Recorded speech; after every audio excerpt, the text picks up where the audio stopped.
तत्व शंकराचार्य और शक्ति तत्व का साक्षात्कार की एक बड़ी ही रोचक कथा धर्मशास्त्रों में मिलती है।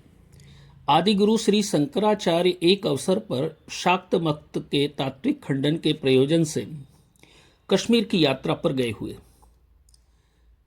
किंतु कश्मीर पहुंचने पर उनकी देह बड़ी दुर्बल हो गई। शरीर में किसी भी प्रकार की शक्ति शेष नहीं रही थी।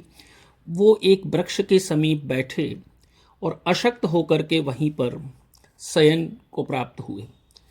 उसी समय एक ग्वालन जो दही बेचने का काम करती थी, वो सिर पर दही का मटकी धारण किए हुए वहां से निकली।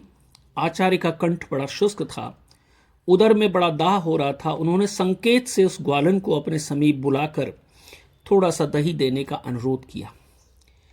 ग्वालन ने थोड़ी दूर से ही उत्तर दिया, आप यहाँ क्यों पड़े हैं? दही चाहिए तो स्वयं यहाँ आ जाइए। आचार्य ने क्षीण स्वर में कहा कि मुझ में इतनी सामर्थ्य नहीं है कि मैं वहां तक आ सकूं। शक्ति के अभाव में गति कैसे संभव है? ये सुनकर के ग्वालन हंस पड़ी और बोली, शक्ति के बिना तो कोई एक पग भी नहीं उठा सकता और आप शक्ति का ही खंडन करने निकले। इतना सुनते ही आचार्य की आंखें खुल गईं। उन्हें तत्काल बोध हुआ कि यह साधारण ग्वालन नहीं, अपितु स्वयं भगवती आदि शक्ति ही इस रूप में प्रकट हुई हैं। उनके हृदय में शिव और शक्ति के बीच जो बौद्धिक भेद शेष था, वो उसी क्षण विलीन हो गया। आचार्य ने पूरे समर्पण भाव से शक्ति के चरणों में नमन किया और उनके मुख से स्वतः ये वाक्य प्रकट हुआ, गतिस्त्वम गतिस्त्वम त्वमेका भवानी। यही भावपूर्ण स्तवन आगे चलकर भवानी अष्टकम के नाम से विख्यात हुआ है। शिव निश्चल तत्व है और भवानी उनकी गतिशील शक्ति।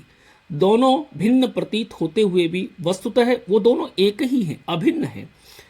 किस तरह से अभिन्न है? जैसे दूध और उसकी सफेदी या श्वेतिमा, जैसे दीपक और उसका प्रकाश अभिन्न है, वैसे ही शिव और भवानी दोनों अभिन्न हैं। नेत्रों पर अज्ञान का अंतिम आवरण भी माता ने ही हटाया। इसलिए शंकराचार्य ने